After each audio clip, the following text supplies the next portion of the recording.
The following podcast contains subject matter that may be unsuitable for more sensible viewers.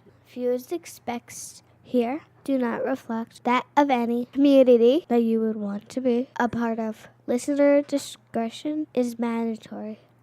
Mama, what does trans mean? No!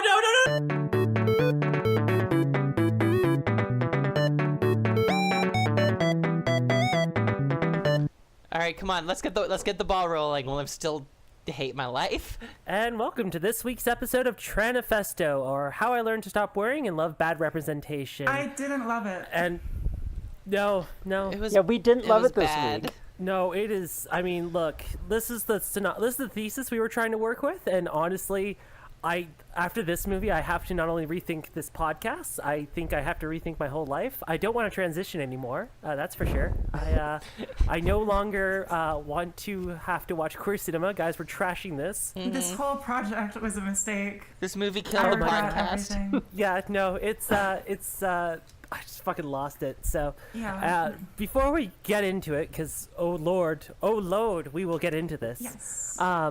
Just a quick introductions. I'm Madeline Hops. I'm joined today by. I'm Amelia Blair, and I'm a little rough this time around because I've been drinking and chain smoking since I watched this fucking movie. I'm Reed Carter, and there's not enough alcohol in the world. And we are joined by a special guest. Hi, I'm Lily Mikowski. I got everyone else in this podcast drunk by making them watch this movie. Oh, you did. I didn't even mean for that to happen. Why did we I'm have so you sorry. on? We were so close to watching a good movie. I haven't been and then day Netflix drunk put in a this up. while. Oh fuck. They're just I'm kind of sad I'm not drunk for this. Yeah, I don't know how you get through this sober. I just fuck. Yeah. Okay, we're getting ahead. I mean, I didn't. It's just that I watched the movie yesterday. Oh, that's fair. I watched the movie an hour ago. How were you yesterday? Oh, not great after this movie. Like I said in the chat, I took a lot of CBD after watching this. A lot. Like a therapy session. Oh. Yeah, exactly. Yeah. I think I need. Yeah. I guess I should also maybe properly introduce myself. Yeah, please. Yeah. Since I'm not of the podcast You're just a friend proper. of the pod. Hello, I'm Lily. Friend of the ally Friend of the pod. Friend of the pod. Gold sponsor. Yeah, I'm a comedy and podcast person. I have another music podcast called the IndieHeads podcast, and I do stand-up and stuff, and I don't know, tweet mostly badly, and I guess that was enough to, like, sneak me onto here. You know what? It's better than what we got. Yeah, honestly, I mean, you're more qualified than any of us. Yeah, exactly. I mean, like, Amy's our professional e-thought Twitter person, and, you know. Right. You're outranking her, so that's the important thing. I have been cucked. And speaking of cucking, let us get on to the movie. Oh dear. This is the only segue I could think of other than cutting, which again we'll get to. Oh, It's a movie about a girl. Trigger warnings across this entire project. Yeah. Like, don't watch this film. Don't. No, So, that's yeah, another thing, if we're is you don't need to have seen this. We do not recommend you watch it. No, you really shouldn't. Yeah, no, to anybody No. listening at home, please, and we mean this in all sincerity, do not watch this film. Just skip over it. It's on Netflix, so I recommend you delete Netflix. Yeah, if we could start Like, a crowdfunding unsubscribe. to buy Netflix just to delete this film, that would be great. So yes, the movie, now that we got the trigger warning, this is your last moment. Turn away, go back to the John Malkovich episode or something else, or turn to IndieHeads, literally anything else. Watch paint dry. All right, we good? Don't watch this All right. movie. It's a movie about a All girl. right, it's about a girl, and the movie is called Girl, the 2018 film. So, which one of y'all like to give a kind of a brief synopsis on that film? I could do it. If you please All right. do. Amy, you're taking the So, reins here. Go. Laura is a Belgian trans girl. Belgian, right? Yeah. Yeah, I think Yeah. we settled on Who Belgium. is a ballet dancer, or trying to be a ballet dancer in a fancy dance academy. As you do. She's like 16 years old and hasn't gotten, over the course of the movie gets on to hormone replacement therapy, sort of starts physically transitioning. She's been on hormone blockers, and essentially she is just coping with her dysphoria and with the fact that all the other girls at dance make her feel sad, and that's it. Yeah. That's it. Yeah, I mean, No. I think- No. Tell us what happens. Nothing happens. There's no outcome. No. They put this into the You world. have to. Yes. Over the course of the movie. Content warnings. If Over you're the- not in a good emotional place and you're not ready to deal with Yes. horrible shit, Over the go course back of to the a better movie- episode. Go watch Hedwig again, because that was good. Yeah, my life is infinitely worse for watching This movie, It's this movie is the second worst thing the Belgian nation has ever done. what's the first?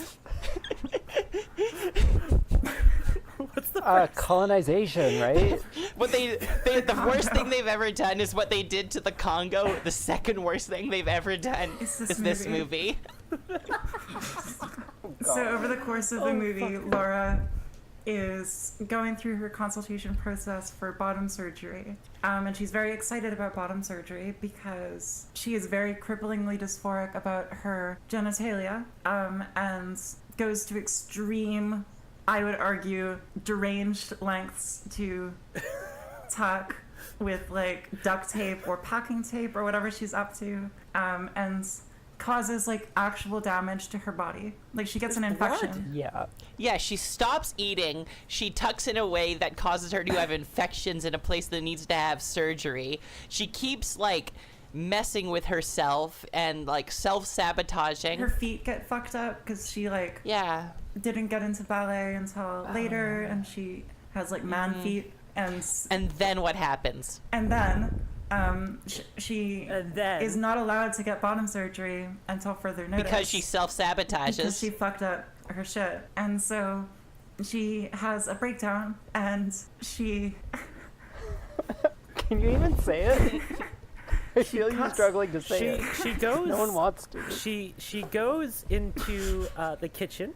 she cuts off her dick with scissors. Okay, well, There we let's just go. get- It's let's out just there cut now. that right off. Let's just rip that Scissors. off. Rip off the band-aid. Yeah, no, that's I spent God. this entire movie. No. Because she's other times in this thing, she literally rips off the Band-Aid. That's not even a fair comparison in this film, because there are better comparisons to ripping off the Band-Aid.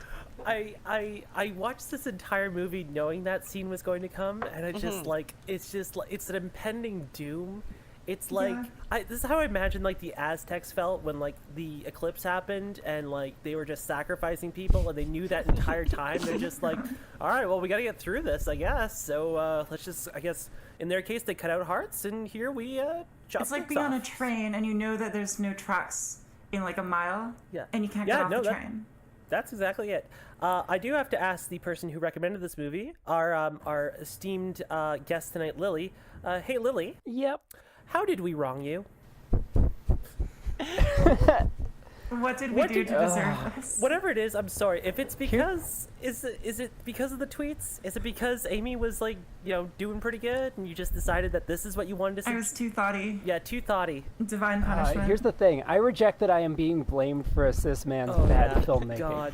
Isn't that just Yeah, the no, way? it is the way. Holy fuck. I would also like one more point about the plot Yes, is that event that we just described is the ending. That's how it ends. She cuts off her dick. She goes to the hospital. They like fix her up, however they did. She gets her angry inch, and then she just like leaves, and she's happy, sort of. Like that's it. That's how it ends. Yeah. I had to watch that ending twice because I thought I missed What? something. No. I It's a- couldn't watch the scene. Like, I skipped through it, and I didn't understand what she actually did to herself. Like, is the implication that she just wholesale, like, Oh no! cuts the she dick goes, off Yeah. She at goes the root? into the fridge. Yeah. She grabs ice and she ices her junk for literally yeah. like what, 15 seconds, and then she just. Well, you can't just stand there for like 3 minutes in a movie. You Yeah, gotta but they could have like done. make some Yeah, artistic no, I was like, concessions. yeah, that's not long enough. Yeah, and then she basically just snips, which again, without getting into too much detail as well, Oh, good the God. sound effect when the scissors come down is going to haunt me for days. That scene was actually That is- like I consider myself jaded and broken Yeah. and damaged, and I can see anything without responding. I just. But that actually affected me really deeply. Yeah. It was really bad. I just like. Oh, I could God. feel it was about to, and that's why I decided No, to you skip did the it. right thing. And like, okay, so she just does one cut and it's gone, because this was my question the It was sort of entire a sawing time. motion. Oh, jeez, why did you have to say that? Okay. But still, kitchen scissors? Like, dull fucking No, kitchen that- scissors are gonna cut through a dick? Does this director know, like, how resilient dicks are? That's not how that It's works. a lot of cartilage. I don't know. I don't know that much. I have some pretty heavy duty Whatever scissors the fuck for, it is, the like, spongy stuff. Yeah, exactly. It's like yeah, use maybe a- like sewing scissors, maybe, or use a bread knife for Christ's sake. Just Yeah, like fabric scissors. yeah. There's lots of options. So anyway, God, I can't believe that you're using my fabric scissors to cut dick. It's gonna blunt them. what's the point of owning fabric scissors if not for that? Now that we've kind of gone over the synopsis, we're kind of leading into the next point of this, which we'd like to go over, and we'll try. Look, we're gonna try to keep this as scripted as possible because otherwise Yeah. we're just gonna dissolve into a mess. And this is gonna be like a counseling session for all of us as we get out these demons. It's clearly gonna be a rough one. Oh, it absolutely is. So, plot and execution. We kind of went over the synopsis and we went over the plot a little bit, but overall as a movie, and again, before we kind of get into the meat of the argument and the implications of this movie, execution. Thoughts on the terrible execution? And I realize just talking about that dick scene and saying execution is probably bad timing, but this is where we're at. Guillotine. Oh, choppy chop. Would have been more efficient than kitchen scissors. Just Yeah. putting that Yeah, out like there. a small, like 6-inch tall guillotine. Like a little Well, blade. that's how surgeons do it, don't they? That's true. what- That's the sex change surgery. They invented it Which- in 1789. Which once the revolution happens, that's how it's gonna happen. This will be the next French Revolution. It's just little guillotines in the streets for dicks. See, the rich should be worried that we're gonna cut off their heads. Yeah, don't- Just not the head they think. Don't eat the rich. Decapitate their dicks. So yeah, cinematography So yeah, wise, it's this movie was just slow and boring as fuck. In again, strictly cinematography. We're not going over the content. Just It was completely I mean, it's- washed out. It was like it shot like a horror Yeah. movie. Yeah. I couldn't tell when I was supposed it's to be shot like happy. a horror movie for sure. It felt like you just felt dread and anxiety the Yeah. whole movie. Like there's all these swirling. Like the whole movie is shot like shaky cam sort of. There aren't any steady shots, and there are these scenes where she's dancing, like these ballet scenes. There's so many of them where she's dancing and spinning around, and you're always afraid that she's gonna fall and fuck up because she falls and fucks up a lot, and she's very insecure about it. And so you as the audience member are supposed to be as well. There's these scenes where, like, those are really disorienting and stressful, I found. Yeah, and I think like one of the problems with this in terms of again just overall mood of this film is that there's supposed to be these happy moments where I didn't feel at all like I was happy. Like there was the moments where Well, because people were the main character was not convincing as happy. No. Oh, and also we should mention that again in the tropies of tropes, the main character was once again played by a cis man. A cis man Yeah, who, yes. much like Eddie Redmayne, is a more convincing woman than I will ever be. So that's a point. That's a point against this. That's just out of jealousy. We don't want them to play. But yeah, no, there's these moments. Directed by a cis man, played by a cis man, written by a cis man. Yeah. Based off a story of a real life trans ballerina who like co-starred in the movie and is canceled. Oh no, she's absolutely canceled. But she Yeah, also did She's not. getting kicked out. She did not scissor her dick off. Like that was totally fictional. Look, I get So it's not like this is a direct parallel to her experience. I get the whole idea of Because there's artistic no merit. drama. There's no drama in any of our lives, so we have to invent some body mutilation. No, exactly. Yeah, no, it's just like I get artistic merit, but at the same time too, it's just Good like God. what is the logical conclusion we can take this to? It's like, well, maybe she could get healthy and, work towards that and realize that as a person that she needs to grow. And instead it's like, no, we're just gonna take the scissors to the dick and that's the end of the movie, folks. Yeah, so cinematography wise, like I mean some of the shots were okay, but it was all washed out. It's just so boring. Yeah, just Madeline. It's just a boring movie.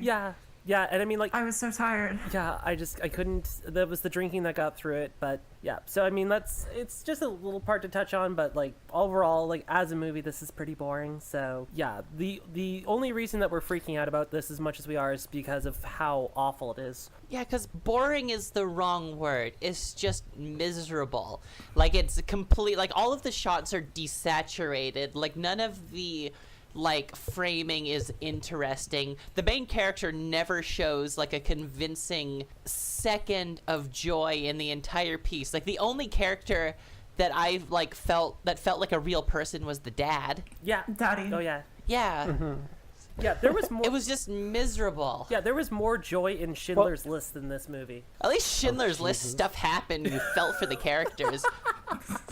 Jeez. Well, let's get into this. Like, regarding her character, the fact that, like, really her body is the main character of this movie. No, 100%. That's actually a really good way of putting that. It's her versus her body the entire time. Like, either in the gender stuff or in the dancing stuff, which isn't...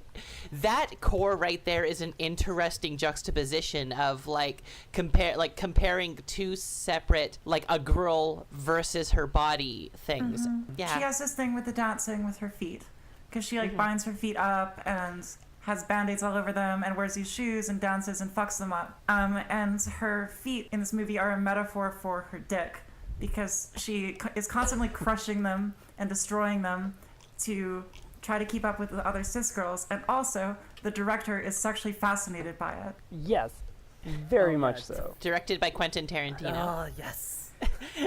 Yeah, there's less gore in a Tarantino movie than this thing. Her body being the main character is exactly it was a feet joke. It was being sexually interested in feet joke. Yeah, for... Oh, I didn't even know. Oh, that. yeah, no, Yeah, Quentin Tarantino's... Tarantino has a huge foot fetish. No. He's super into it. Also, too, just the... can we just briefly touch on the whole, 11, 12 scenes of full frontal nudity of what is supposed to be a teenager? Yeah. No. Is a teenager. Is the a actor teenager. was born Oh, in 2002. What? Fuck off. So this movie Yes. was a crime. 2002... Not in Europe. Is it a crime? Regardless, it's fucking weird. Yeah, no, that was an actual 16-year-old's dick.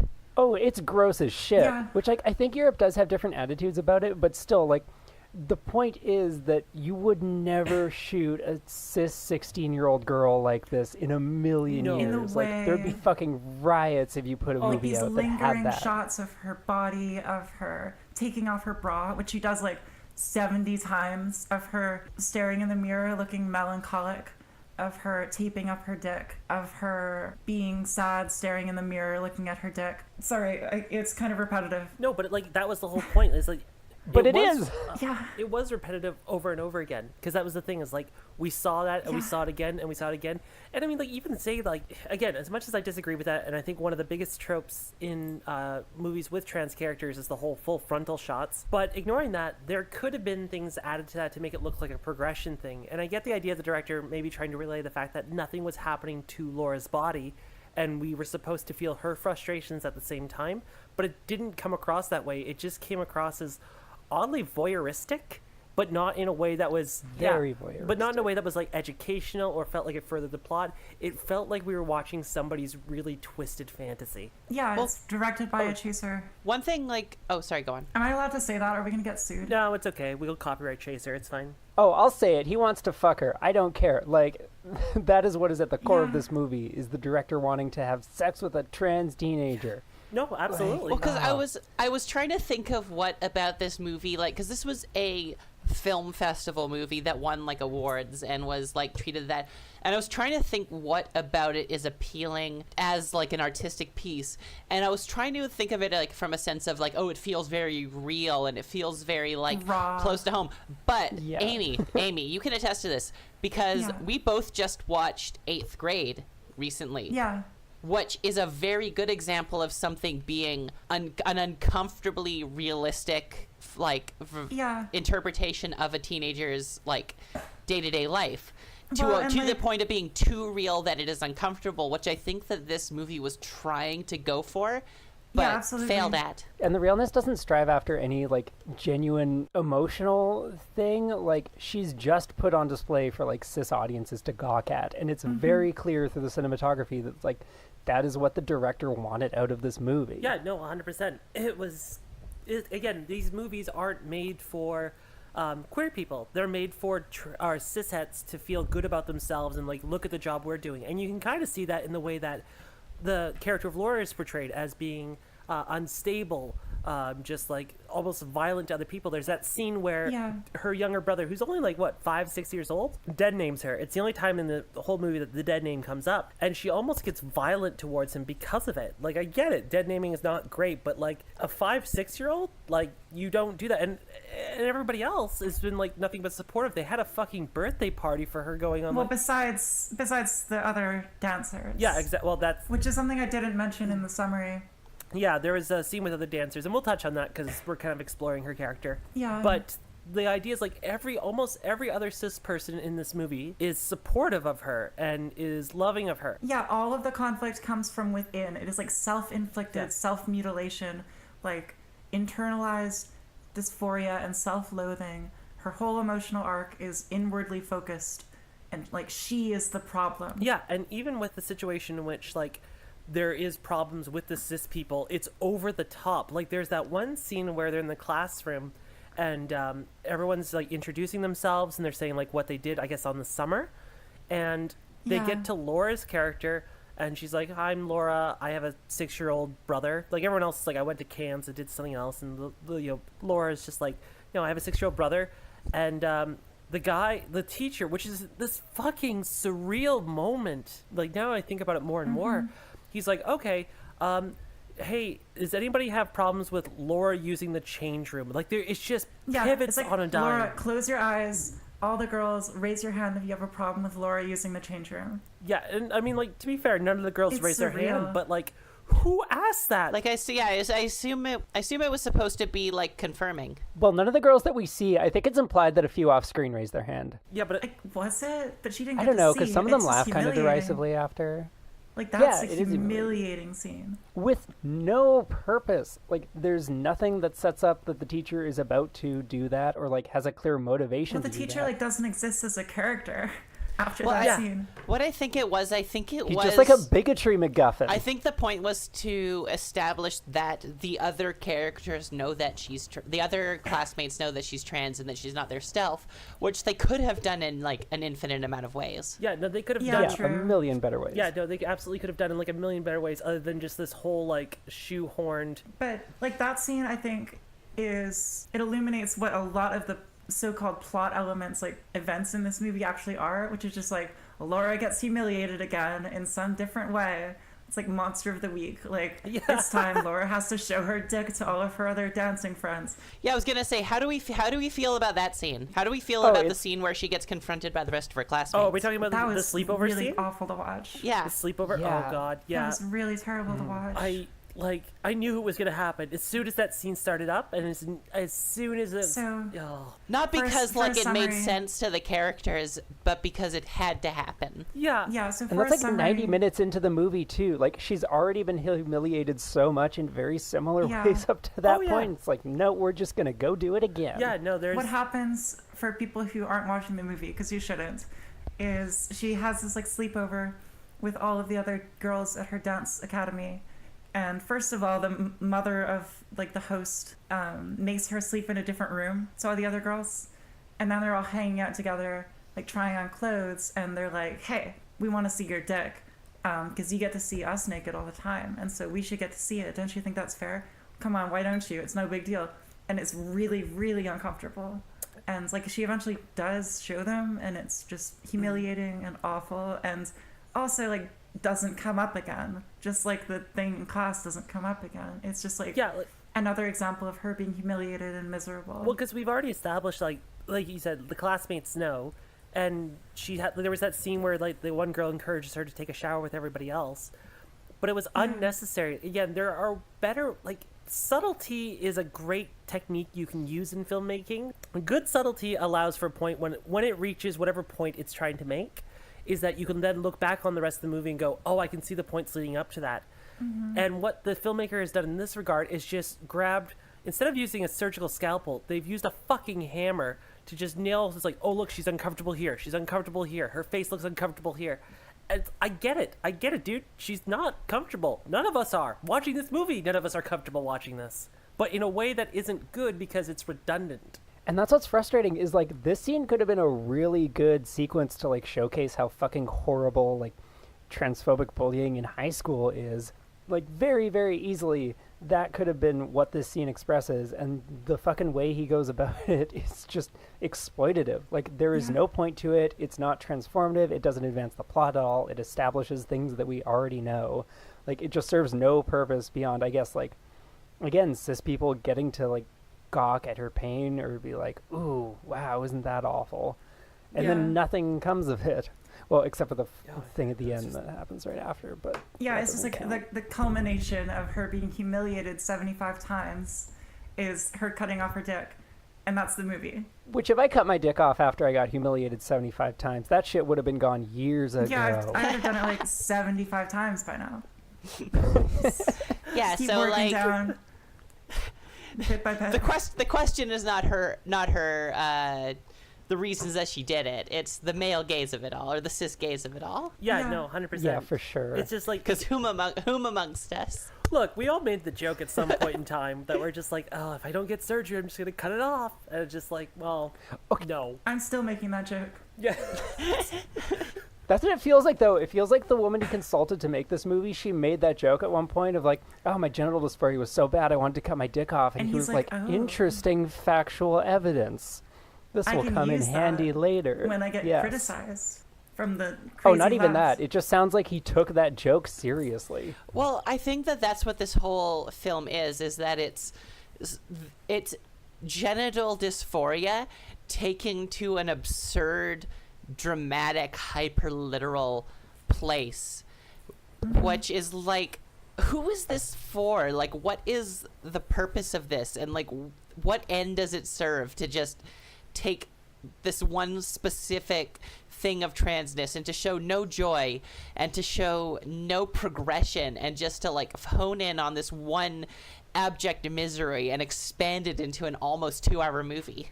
Yeah, and like the thing is, we've watched a lot of these movies at this point, and all of the movies we've watched are older movies, and so they have like more benefit of the doubt. And yet this is by far the most egregious. Like, it is the most unambiguously, just grotesquely gross movie about the trans experience. I was gonna say, because like we self-indulgent. watched, like the very first thing that we watched was The Danish Girl, and that is very like, at least the end is also focused on this character's suffering around genital dysphoria, but at least that one had a like relatively happy ending. It also had a plot, and it had like characters that mattered. Like, things happened. It was like sort of pleasant to watch because it was like pretty. But this makes The Danish Girl look so Yeah, good. right? Like, Yeah, I miss the Danish Girl. upon like watching this, I look about the Danish Girl, I'm like, maybe we were too hard on the Danish Girl. Like, God, why didn't we watch Ace Ventura? Camp Sleepaway had better trans representation than this, for fuck's sake. Silence of the Lambs. Oh god, there's so many we're gonna get into at some point in time, and I think, you know what the nice thing about this movie is? I will say the one good thing about this movie is that we've now found rock bottom, because I cannot imagine something getting like, look, there's bad in terms of just like a bad movie, like arguably, you know, The Assignment, which we all loved. Yeah. I know it's Amy, it's one of your favorite movies. Yeah. But there's bad. At least The Assignment was fun. Yeah, exactly. There It was a wild ride. there is some enjoyment to be taken from this. This was just mortifying. Like, it was a train wreck from start to finish. Like, yeah, you have to go out of your way to do something that bad. And it's like, so Ree said, who is this movie for? And I think that's an incredibly interesting question, because this movie, it's so bad, like we hate it more than anything, yet it was very successful. Like, it was nominated for an Oscar. It was nominated for an Oscar? Yeah, it was nominated for Best Foreign Film. Fuck me. Cinema is dead. Cinema is dead. I'm looking at the Wikipedia page right now. The two longest sections are criticism, which is exactly what we're talking about right now. We're gonna add and to it. accolades and all of the fucking awards that it won. Like, the person this movie is for is like the cis white liberal who thinks like the Oscars are great and watches them unironically. Yeah, and they have a and monocle. like thinks film festivals matter. Oh my and God. like Yeah, no, thought Crash was a great movie. Like the same people I will, who I like will, this I will movie. defend Crash. I will defend Crash to the day I die. Crash was tight. Oh God, let's not go into Yeah, no. The only Crash that matters is Crash another Bandicoot. day. Oh God, you know if Crash was made nowadays, it would 100% have like a trans character out, like Oh God, it would. Yeah. that would be just It was- disgustingly shoehorned in. Yeah, and when they crash the car, their dick gets severed off in the accident. It's fucking awful. But yeah, no, this movie is definitely... I mean, pretty much most of the movies are not made for... I mean, that was the basic thesis of this whole podcast, is like nothing is really made for us. Like, it's not made for queer people. It's made for cis people's view of it. I mean, I think you said it like beautifully one day, and I'm going to butcher it because I can't remember the exact quote, but it's just like, it's for cis people to gaze into the queer world so they can look at us without humanizing us. Yeah. And I think in this case, like, it's just like, there's nothing about this that's humanizing at all. Like, it's just... No, it reduces it. So, like, I think I said about Hedwig that I like that movie because her like, dysphoria and relationship to her gender almost is not her central emotional arc at all. Whereas this movie, literally, the only emotional arc of this character is her dysphoria and is her transness. And she is, like, a shell of a person outside of that. She's just someone who barely says anything. She says like 8 words the whole movie, and all of them are just her like laughing off and deflecting the onslaught of microaggressions and misery Yeah. for the whole movie. Like, that's it. Yeah, she's not a person anymore. She's a series of problems. She is a diagnosis. Yeah. So, I think we've gone over quite a lot of Laura's character, which is, and just the way that she's represented in the world. I would like to move on now to the director's response, which, oh boy, that's a whole other can of worms. Anybody want to take that away? The biggest strength of art is empathy, says the director, Lucas Daunt. I don't A care hack. how to pronounce An it. absolute hack. The director of one of like the least empathetic movies I've ever seen. Like, the idea is that like this movie is designed to make the audience empathize with the plight of this one trans character, and sort of by extension What character? empathize with There is no trans people.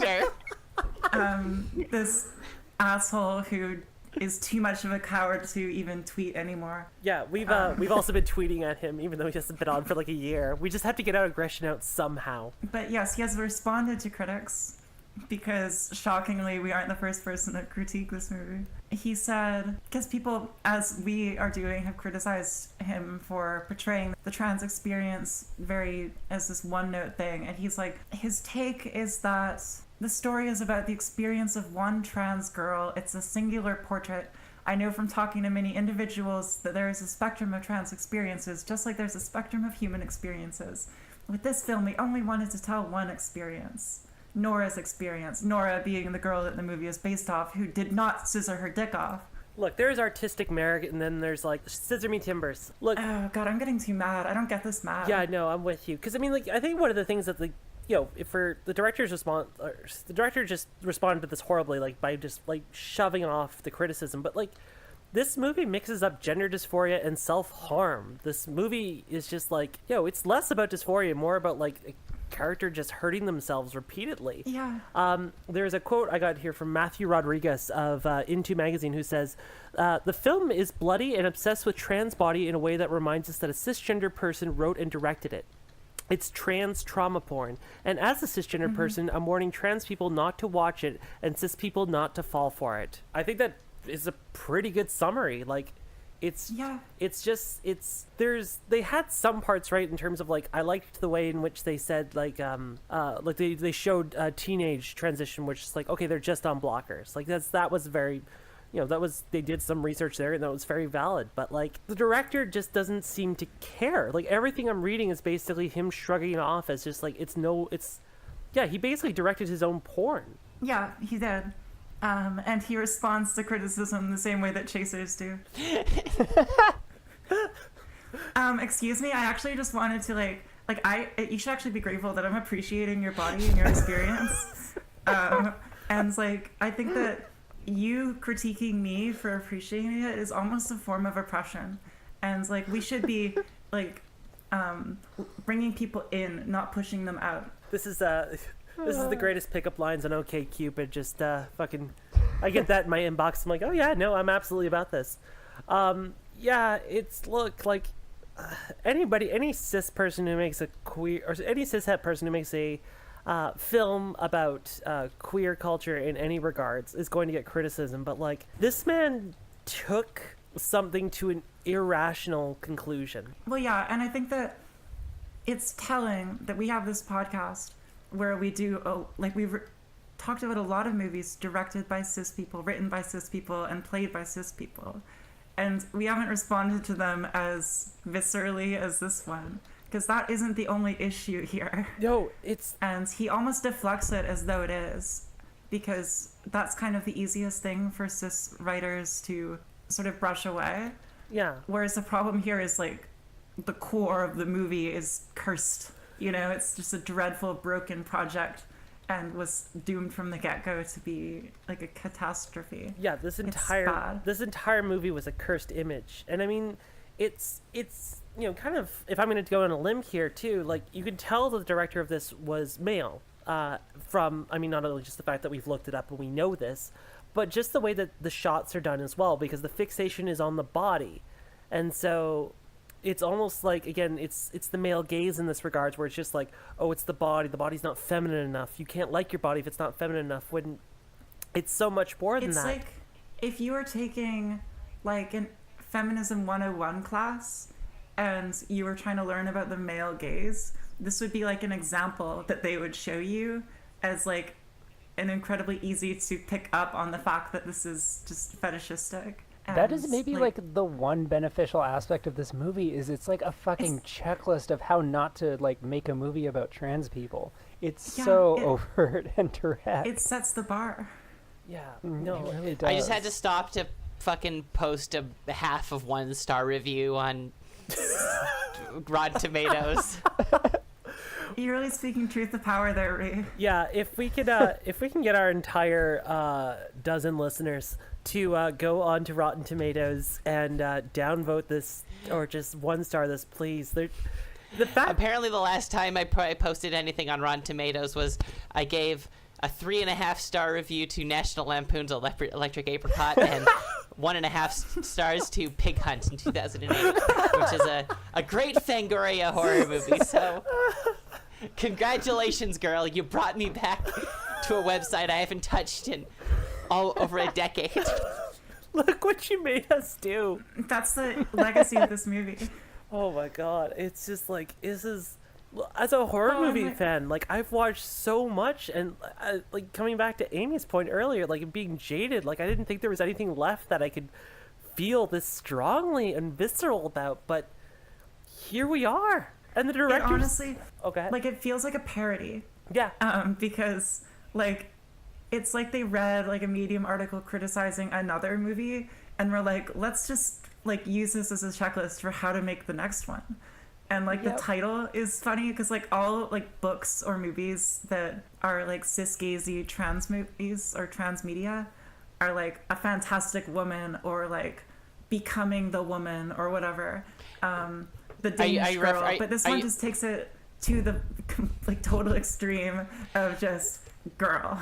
I mean, you saw that book that I just started that I got as a gift. That's like apparently about some girls that are like a girl that like was important in like the state of Maine for their like accepting transgender people legally, but it's just called Becoming Nicole.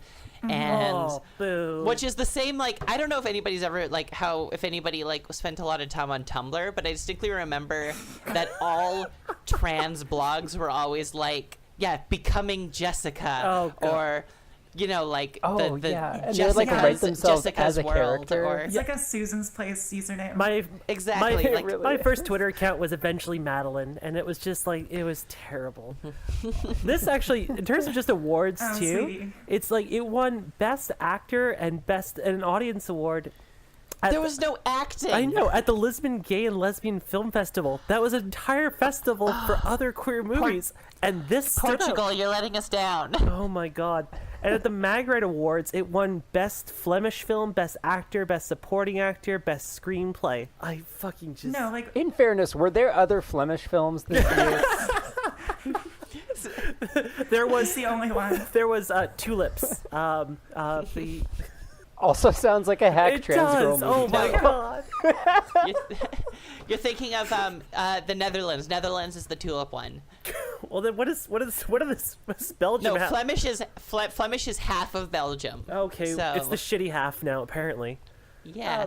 So yeah, fucking just the director's response to Just this. get cancelled by half of Belgium. Yeah. I hope you're happy. Can't we just get someone to? No, Flanders is Oh canceled. my god. Yeah, at the Zurich Film Festival, it won best LGBTQI themed film. Oh my god. I want to die. This movie has completely cauterized all of my emotional receptors. I don't. Yeah. After this, I will. My brain is a completely smooth marble after watching this film. Oh fuck. I think in going through that, we answered the question of who this is for, Yeah. though. Like, it's for cis film festival attendees and shitty allies. Yeah. No, and just. Shitty, But it's shitty like queer allies. non-involved allies. It's like allies who like I know trans Yes. people exist, and also I make 7-figure paychecks, so I will. No, this movie is for the people who tell me that I'm brave. But we tell you you're brave because you rock a center part, so that's the that's the real bravery. Yeah, but that's true. the kind of compliment I want. Oh, okay, fair enough. Fair enough. That said, the main character does serve some good hairstyles. Yeah, no, she does. I'm not brave for cutting my dick off with scissors. That just was inevitable. Well, then you're a coward. Just remember, ice it a bit longer next time. So obviously the director is. Let's talk about Daddy. Yes, let's move on to the eye candy of this film. For those of us who this man is eye candy for, Daddy or the dad, specifically in this film. Father. The father. It's like a more chiseled Belgian Joaquin Phoenix. Yeah, no, I'll take it. Yeah. Yeah, no, he can help me transition any day. But besides the point, so I have mixed feelings about him because on one hand, he was incredibly supportive to like an almost saint-like degree, and then on the other hand, that felt like an unrealistic portrayal of a parent in that situation. He was so perfect. Like, he was the shining star of what a parent should be if they have a trans kid. You know, he was like always her champion, always showing up for appointments, and like never ever did anything to suggest to her that she was anything but a girl. Like, supported her in her dance career, even though he saw it fucking with her because he knew that it was important to her. He was just a good old boy. Yeah, he was more on top of her shit than she was. Yeah, because he was also the one Yeah. who was like chastising her for using like fucking like what like For like taping. duct tape. Yeah, for like duct tape Yeah, on her for- genitals. Which again, for Yeah, any of like- us who Which, Fucking- about that, I put in the notes, like, did we not retire the tape tuck, like, 10 years ago? Is that Yeah. really still a thing? They have a line about how he like bought her special underwear, like professional gaffs, and they just weren't a good enough tuck for her. And so she has to tape and like rip her pubes out every day. Yeah, and I mean like there is a like there's proper ways to tuck that don't involve like How? fucking like this whatever that was. Bitch is on Also, she puts, like, Spyro. 10 How does layers she of not? duct tape, Yeah. like, on the thing. It's so much more cumbersome than if she had just, like, held a moderate tuck the whole time. Yeah, they literally said like, "Hey, we got fucking special tucking underwear for you," and like, I get that like the whole point of this is just to take genital dysphoria to its most uncomfortable degree and just spread that across an entire like almost 2-hour movie, but the whole tape tucking thing is that like the problem with I think a lot of this movie is focus on gender dysphoria is that it's all stuff that most trans people do at least think about or have to struggle with a little bit, like this idea of like Yeah. self-destructive like either tucking or eating disorders or all these things Yeah. like this, but Yeah, it just takes for it to sure. such an extreme degree and, And it makes it the eradicates central. yeah, it eradicates all trace of character or all trace of personality or all trace of joy and just focuses on these unhealthy manifestations of dysphoria. Yeah. Yeah. And it's like she is not coping with her shit. No.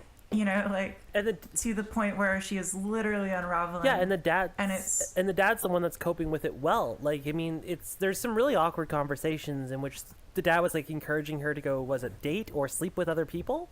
They're trying to figure out like that whole thing in the car. Oh yeah, that's another thing on the bad representation bingo sheet this movie does, which is like obsess over like this like weird will she won't she of what her orientation is. Oh yeah. Oh yeah. Like, is she straight? Does she like boys or girls? It doesn't matter. They barely touch on it. Well, and Which yeah, they I never like that it resolve doesn't matter to her. Like the way she responds to all this interrogation is like actually kind of appropriate, but it just does it so much. Yeah. I mean, she does like go and explore a little with the boy next door, Yeah, which is the which like good on Yeah. her. Yeah. She did the Well- classic maneuver of keeping her pants on and sucking his dick. Who amongst us? yeah, I know, right? Who amongst? Like, frequently. Yeah, that's But it doesn't. It does not. it's the power move. It doesn't speak to her character more broadly, and it doesn't like inform her experience in any way that really matters in this movie. I don't Yeah. think. Well, and it's never resolved. Like, we don't really. Yeah, nothing comes of it. The only payoff is like, yeah, that one scene where it's like, okay, I guess Well, that wasn't it's like a- established that dudes are Well, on like the she table. sucks him It off, wasn't and like then a he nice scene. yeah, like she sucks him off, and then like what? Like he jerks it for the end. That was the weirdest thing. Yeah, he like finishes himself, and then she just leaves, Yeah. and then he's never seen again, and she Which, never. like, again, was the implication is that he couldn't finish because she's trans, or that, like, It was- the sight of him finishing made her so dysphoric she had to It was very leave? Or, unclear. like, Yeah. what the fuck was happening in that It was- scene? It was unclear whether he knew she was trans. It was unclear what exactly happens. It was unclear why she left. Yeah, It was and never explained. It was just a weird scene that just was out of place. again It's like was this just movie has a hard time deciphering its own intentions. gotta have a little bit Totally. of sex in there. Well, coming back to the father for a second, just before we get too off track, he was what's like the cishet savior complex, and like what we see in a lot of these, especially trans movies, where he is beyond sainthood. Like I think back to the Danish girl, like the wife, where she was incredibly supportive of Eddie Redmayne's character to a point of almost fault. Yeah. But like at least she went through struggles, and in that I kind of felt for her, because it was like Yeah. she was presented as a human, whereas his dad was just like Jesus Christ himself. He's the self-insert for like the late 30s white cis liberals who this movie is for them to imagine how good parents they would be if their kid came out as trans. Yeah. Oh, exactly. And you know, if their kids came out as trans, though, they would just That shit is at his it. function. Yeah. No, 100%. So great eye candy, but ultimately just it's the savior complex trope that is just, again, especially juxtaposition with Laura's character, where she is completely unstable and unhinged and just at a moment's notice will turn on something, versus the dad who's just calm, cool, collected, was like, honey, we'll work through this. Like there's this scene where he's like, don't tape, like it's not good for you, we bought you the special underwear, if it's not working we can figure something else out together. Like he's trying. And I get the idea of like teenagers pulling away from their parents, but that is a ridiculous level. And it's frustrating because there are things that could have been interesting about their relationship. Like, it's never explained why the mom isn't there, and she's sort of like raising her little brother yeah. as a mother, and then there's this tension with him bringing in new girlfriends, and like all of that would have been really interesting stuff to explore, and this movie just totally discards it in favor of like another tuck shot. Yeah, I think That's the thing about this movie is that there's so many threads that are just left hanging. yeah. Like You would have to do very little work to make this movie good. the girl who he brings over, what's her name? Christine? Like, we see her once and that's it. And like just over and over things happen in this movie and then are forgotten. Yeah, this movie breaks Chekhov's gun like 50 times. The only consistent thing is the foreshadowing of her cutting her dick off, starting with her self-piercing her ears. In like the Ending first with her scene. cutting a cucumber at a dinner party. Yeah, Like well, there's moments before that there's scene also an happens. earlier part that because I knew what was coming, and there's an earlier part where like her dance teacher is talking about how it's like, oh, you big man feet. Oh, what are you gonna do? Cut a bunch of your feet off? And I'm like, forgot I about know what that. that means. Thanks, Well, because movie. like I said, the feet are analogous to the dick.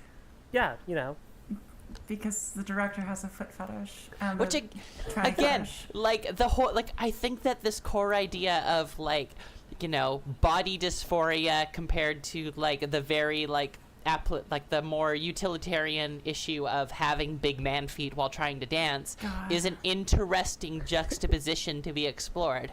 Yeah, totally. Actually, yeah, I didn't even think of it that way. It's funny you brought up 8th grade earlier, because I feel like if you had done a little more work on this movie and some rewrites, you could have had like 8th grade starring a trans girl, but instead we got fucking this. Well, they would have had to have done a happy ending, which would have been just too much for anybody. What are you talking about? This Yeah, we don't This get ending those. was perfectly happy, where she's just walking down the fucking hallway smiling. Actually, let's get into that. Yeah. Yeah, No, let's talk about that. The ending. She is in the end. Okay, so after she like cuts her dick off with a pair of scissors, and then she goes to the hospital and connects with her dad, and then the very last shot is her just walking through the subway, but her emotional state is completely consistent with her emotional state through the rest of this film. I got absolutely no reason to assume that her life improved at all as a result of her actions. Well, and like I felt the opposite. It seemed like they were trying to insinuate that it did, that like, oh, she fixed her genital dysphoria. Yeah, and, like, exactly. Yeah. she took direct action and solved the problem. Yeah, it's like self-empowerment. It's just like, yeah, you go, girl, you cut that dick off. It's like, no, that's not how this works. That's not how any of this works. It's extremely unclear what exactly they were going for with that ending. Like, is this a triumphant moment? Is this a tragedy? Like, what the fuck? Also, what exactly is being communicated between her and her dad in that hospital bed scene? Like, they just look at each other and happy cry, but because they haven't laid any of the groundwork to their relationship, or at least her side of the relationship before then, it's like there's no justification. Like, the movie wants that to be cathartic, but it hasn't, like, set up any tension previously that would make it that. It's just confusing and disorienting. Yeah, and I mean, like, it's just like what does he have? He's like, good job, honey, you DIY'd your surgery. Like, it's this is not how this works. For anybody listening to this who has no idea how the surgery is, like, you invert the penis. It's brought up in the movie. Which they literally say in the movie. Yeah. They describe in excruciating detail. Which is just... how the surgery works. They use the phrase rectovaginal fistula, which... I'm sorry, I don't care about accuracy. No movie should ever use the phrase rectovaginal fistula. That consult scene seemed like it was trying to make surgery out to be like the scariest thing possible. Why did she get an Validated MRI? every cisnormative assumption about GRS. She got a fucking MRI for some reason. She like goes in every like month for like an appointment where she strips naked and they like do all sorts of tests and run her through the MRIs to make sure she's not dying. I'm surprised they didn't try to... I think the MRI had to do with bone density because she's on blockers and she's a dancer, I guess. maybe. But that doesn't excuse the fucking like enormous amount of pathologization she is subjected to throughout. I'm those surprised they scenes. didn't actually bring phrenology into the whole equation here and measure her fucking skull. But Measure trans women's skulls. Yeah, like at the sleepover, all of the other girls like sit her down and bring out some Calipers. some calipers. And like, oh, we're gonna clock ya. Hello, I'm Stefan Molyneux. Let's talk about trans representation. oh my god. They all sit in a circle and Lady Foppington comes out. Holy fuck. Oh god. I wish. Yeah, no, this this movie is just a whole nother level of this shit. I think Okay, where do we go? I think one of the things that like it just like would it kill sorry, just like looking back on like most of the trans movies we've seen, especially the serious ones, would it kill somebody to make a fucking joke in this movie? Like it just in any movie, just some levity. It's totally humorless. No. Totally like it's devoid of humor. It's devoid of optimism. It's devoid of life. Yeah, no, Devoid of joy. 100%. Like she's never happy. Nothing good happens to her in this movie except occasionally like a cis person will validate her. Yeah. Like by gendering her correctly or like saying that she was almost as good at dancing as the cis girls, and she will have this like brief sort of wash over of slight expression and then return to her like melancholic lack of any emotion for the rest of the movie. Something else I saw pointed out in the criticism of this movie is that like she's the only trans character in it. Like she's a trans teenager who is out and like doesn't interact with anyone like her, doesn't go to any support groups. Yeah, we're her Like, friends. Oh yeah, no, totally. Because I mean, like, there's a way you can build a movie in which like that is a situation you can work, you can focus on the isolational aspect of that. But like, she's in the fucking system. She's seeing people for her dysphoria. there absolutely is a support group she should have been a part of. Yeah, but if they had to write a support group scene, then they would have had to imbue her with relationships and attributes. Yeah, and we're we're not not- going to do that for No. a Tran. Well, it honestly would have been really bad because they would have had the scene once and it would have been awkward, and then none of those characters would ever be brought up again. Yeah, 'Cause that's how the she scene would have goes. delivered exactly like 2 lines awkwardly and then just nothing else. She has to subscribe to the Mario school of filmmaking, which is completely two-dimensional. Just like her boobs, she kept staring at every single. Like, what do we need to do that 100 times? She was so frustrated that she didn't have boobs that, like, the camera just had to fixate on her boobs. Oh, also when she was dancing, the camera would like go down to her junk to show how good she was tucking. Which she wasn't, for the record. But Well, yeah, she was using all that tape and totally destroying her junk, and it was not like, I tuck better than that, and like I do not rip my shit up. Oh, Despite all her rage, she's still just a dick in a gaff. holy God bless shit. you. Oh, God bless. Now, the last part, before we get into kind of final verdicts on this that I would like to kind of go over, is a part that I kind of thought while watching this movie. Like, this movie is a self-harm. It's torture porn, in a sense. I would even, like, it's Saw. The Saw franchise comes to mind when I think of this. It's There a is horror movie. movie. Yeah, exactly. There is bad representation, and you know the tagline of this show is "How I Learned to Stop Worrying, Love Bad Representation," or "Just because it's good doesn't mean it isn't bad."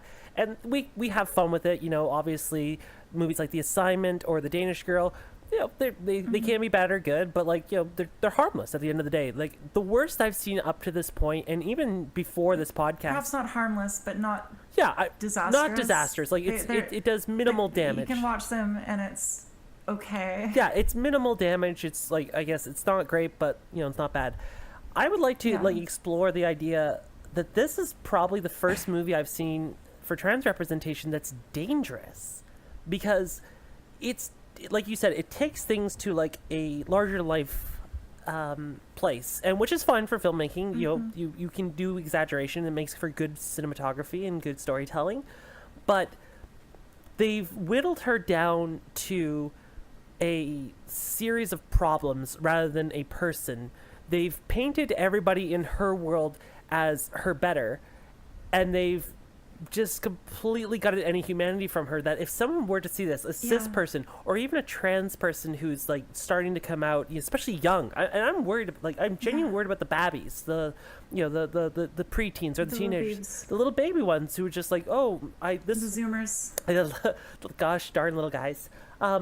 They'll see this and they'll think this is what it is, and that's terrible. Yeah. Well, like, I'm just thinking about, like, a cis person who sees this and their kid comes out as trans and they're like, fuck. Because this movie essentially says you can be the greatest parent of all time and you can show up for your kid 100% of the time and be perfect, and your kid will remain emotionally distant from you and never tell you what's wrong and cut off her dick. And there's just nothing you can do about that. And that's sort of the takeaway. Well, can you imagine watching this with a friend and then watching it and then them being like, turning to you and be like, is it really like that? Oh, God. And you would be like, and here's the thing, you would have to both say no and then explain like it's interesting to think about how this is both sort of accurate at the same time as being completely inaccurate. You know what I mean? I mean, like, it certainly does portray dysphoria. Like, all of these, like, most of these situations are an exaggerated portrayal of what it's like. Yeah, because we've all In some sense. Because I think for those of us who have genital dysphoria, like I know for myself, before I got surgery, I stared in the mirror and I talked to him like, oh, I wonder what that would look like. And so like we've done that, and that's fine. But like, they've removed all the humanity from her, and just it's demoralizing. And like you said, like, you know, if someone sees this and they're in a vulnerable place, it's not gonna do well. Mm-hmm. Like, maybe like all of the horrible things that she's done to herself have, like, I feel like a lot of people can say like, oh, this may have like flashed across my mind in a moment of like extreme discomfort, but like, even if I saw something that I'm like, yeah, maybe maybe that has like crossed my mind before, I still felt completely unrelated to it. Even the things that I know that I have seen in myself in this film felt completely alien to me, based Because on the they're way that they handled it. They're turned up to 11. Exactly. in this grotesque and disturbing way. Yeah, no, Well, and it's distorted in a way that it takes like these kernels of things that are true-ish and then just completely misinterprets them or like Yeah. willfully misuses them in order to convey like a message that is appealing to cis audiences, I guess. Yeah, and exactly, and it all leads to the final conclusion, which again, we come back to this point, which is her cutting her dick off, which, again, I get genital dysphoria, I get the fact of not liking it, but like, it doesn't really happen. Yes, there have been cases where people have done self-mutilation, but like, that should not... It literally did not happen with the girl this movie is based off of. Exactly. It was invented because it just wasn't dramatic enough. And like, you needed that and I wanna- conclusion, because... And it happened despite all of the support around her as well. And so, you know, Yeah. I think Amy or Ree, whichever one brought up the fact, like, you could be the best parent in the world and nothing will exactly. happen. And you could have the best care in the world and you could have the best system and it could still do this. And that's, I don't know what that message is supposed to be other than just, we're unhinged.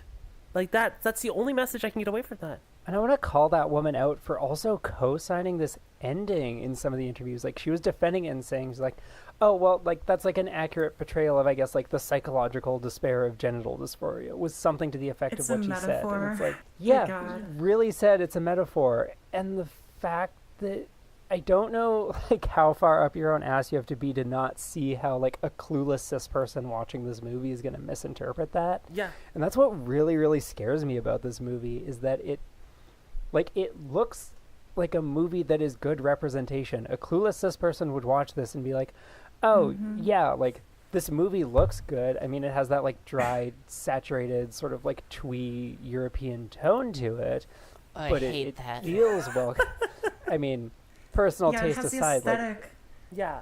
It has the aesthetic of good representation. Yeah. exactly, and then injects these fucking horrible misrepresentations and willful misinterpretations into it, and so it's almost It's like, insidious. yeah, it really is. It's like trying to get cis people to fucking believe that this is how it is, and it's working. I was looking up some of the reviews for this thing, and it was just like a user review of a person who was like, wow, I didn't really know anything about trans people Oh, before seeing fuck. this, but, and I quote, she said, this was like watching a documentary. What an amazing story, and so I liked it, and blah, blah, blah. But it's like, oh, fuck, people are really going to take this at face value and not realize how, like, what a deeply corrupted version of this kind of story this is, because it presents itself as the opposite, and that is a really fucking dangerous new paradigm for a movie to Yeah, occupy. because Most bad representation is pretty egregious, and people with good intentions can tell.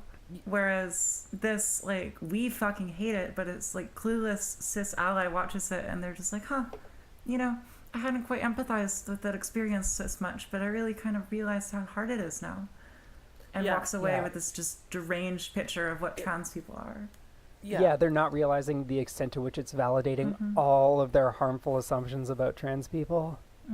Yeah, and I mean, like, it's basically like almost like a snuff film, almost, where it's just like this movie is harmful. I'm sorry, like, I my verdict on it in terms of, like, and I'll get to it in a bit more, but like, this movie's harmful. Like, it's just, and the wrong people are seeing this, and the wrong people are aligning with it, and it's just, yeah, no, I don't.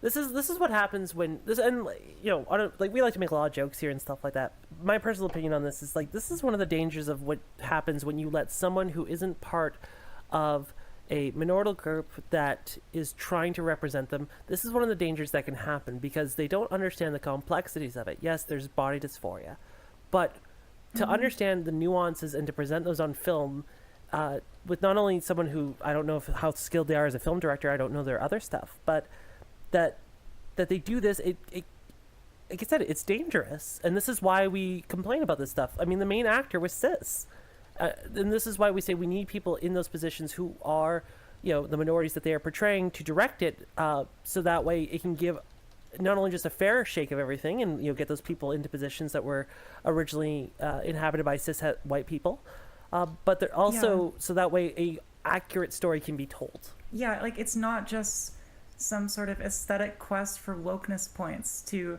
have trans writers and trans actors and trans directors. It's not just to, like, get your PC bonus. It's literally so that you don't make abominations like this, Like, that is, like, this is a cautionary tale for why you need to be a little bit fucking thoughtful when you are writing a movie about someone you don't fully understand. And also consult Yeah. more than one trans person in the process. Like, that feels so weird to me. Consult one that you're not they're like- paying lots of money to. And Yeah, giving, that like, a too. platform and... Because I think about, like, like, a lot of criticisms of, like, trans representation from Not Us is just the whole, oh, we're being used as a, you know, a dramatic thing to, like, you know, as a dramatic inciting incident instead of a person, which usually I brush off as, like, a little... like typically being a little bit overdramatic or overblown, but this is 100% like literally just, I want to make a dramatic art piece that shocks people. Trans people are dramatic and shocking, and I'm gonna blow that up to its like most ridiculous thing. And again, like, I just can't help compare this to The Danish Girl in my head, and it just makes that movie look so good in comparison, even though that movie was doing the exact same bullshit. Honestly, this is just, like, woke, liberal, European Glenn or Glenda. Fuck you, girl, for making Danish Girl look good. Fuck you, okay? Also, I described this movie to a friend, and he was like, "What's that other like weird European art movie that had genital mutilation?" And it was Antichrist by Lars von Trier. Oh my god. which is Our favorite. a much more palatable movie in comparison. Yeah, this movie feels like someone went, what if Saw, but no emotions and with trans people? It's like, okay. I would love a queer Saw movie. Oh, that'd be so good. compared to this. Yeah, that actually would be Wouldn't that fun. be great? It's just like it's like I want to play a game, and it's different stereotypes, and it's just a bunch of people sitting there going, just like, why are you doing this? You're just you're homophobic, and it's, I'm not. Yeah. If Jigsaw was like, you have to cut off your dick with a pair of scissors, otherwise da da da da. Like, that's a movie I would enjoy. Yeah. I want to play The a final game. puzzle is sitting through a dinner with your conservative family Yeah. members. I want to play. No, it's Nobody gets out. like, you want to play a game, and the game is, like, streaming Overwatch in your striped socks. I literally just finished reading a book about, like, using, like, Marxist analogy of horror movies, and talked about how Saw is a very good example of, like, I know, you were texting me about it. okay, though, think about it. Like, Saw is all putting middle-class people into situations, whereas torture versions of, like, the worst possible things that could happen in industrial, like, working environments, where it's like they're racing against a clock to not get mangled by, like, industrial equipment, and it's all middle-class people. Oh, that's dope. Yeah, I'm so into now, that. like, so basically this movie's bad, and all 7 Saw movies are better than it, even the worst ones. No, so our next episode is going to be a Marxist analysis of Girl. Oh my god. Well, because it was in my head. Like, there's no, like, this is just, like, fucking middle-class people who have literally all of the, like, all avenues in front of them, all resources in front of them. This girl has, like, literally the best possible avenue to success as a trans person, and she still cuts her dick off with scissors. Yeah. Like, and what about the rest of us? Like, what does Yeah, that say she's about the rest literally, of like, us? Oh, exactly. One 'Cause of we the don't- most privileged trans women that you can be. A cis woman who looks like a better, like, who is a more convincing, a cis man who is a more convincing cis woman than most trans women that I've ever met is supposed to, and I'm supposed to be convinced that this person, like, despite all of the resources in front of them, is gonna cut their dick off with scissors. Like, we don't have enough. We You're don't. so bitter that he's pretty. okay, that wasn't fair. That wasn't fair. Everybody experiences dysphoria in their own unique, special way, and that is not fair. But No, still Eddie Redmayne's character was really cute in Danish Girl, and I really liked the aesthetic of that. Eddie Redmayne has better cheekbones than I will ever have. And I'm bitter about that too.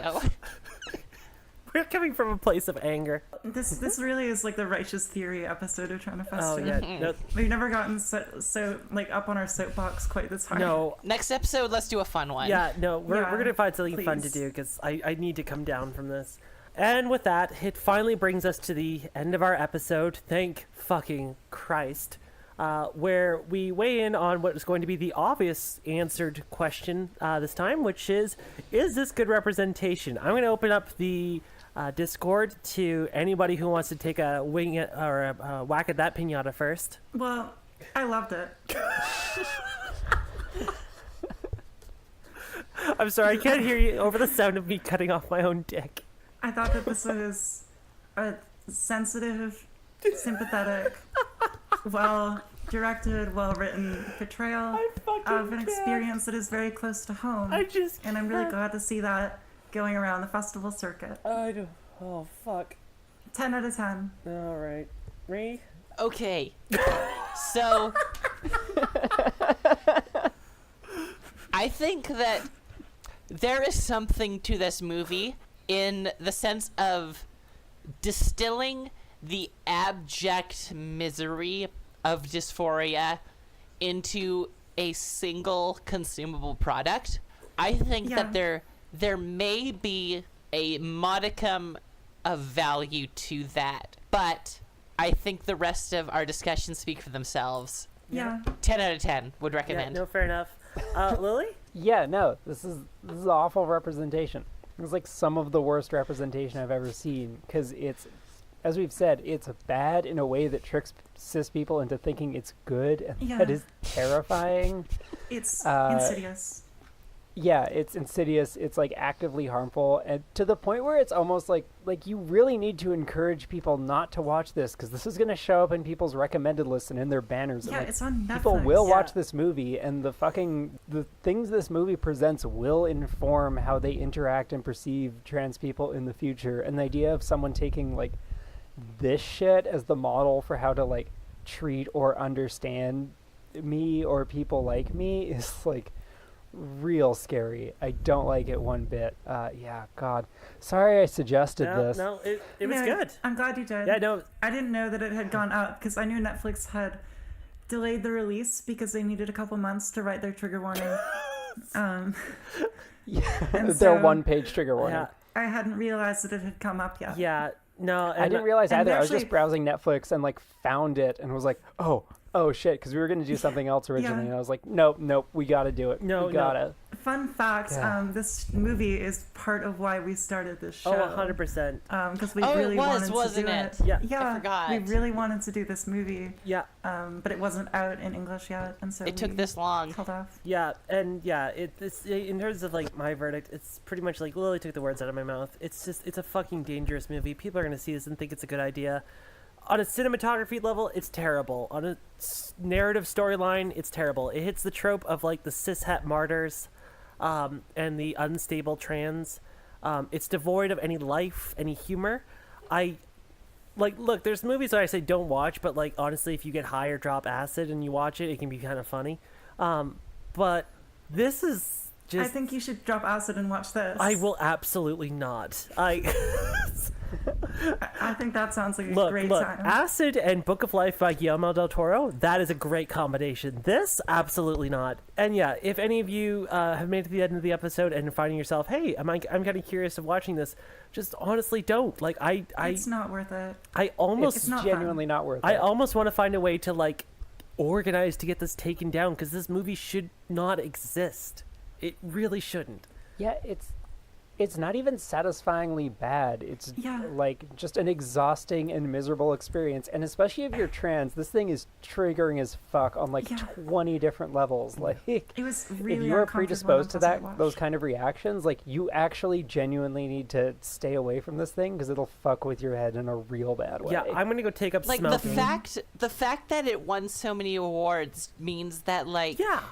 the film as an art has been so like systematized and commodified that like you could just like slap a certain filter on something and put a shocking like subject in front of people and they can be convinced that it's good art. But this was it's bad on absolutely every single level. Yeah, no, I can't find any redeeming qualities to this other than, like I said earlier, we've now found rock bottom. I cannot, in my imagination, come up with something worse than this. Again, because like, of it's the like- want to context. imagine something worse than this. It's like if you're like, hey, you want to experience the complete abject rock bottom misery of dysphoria, okay, look at the vial labeled girl and take a couple drops out of that, and then you'll get an idea out of it.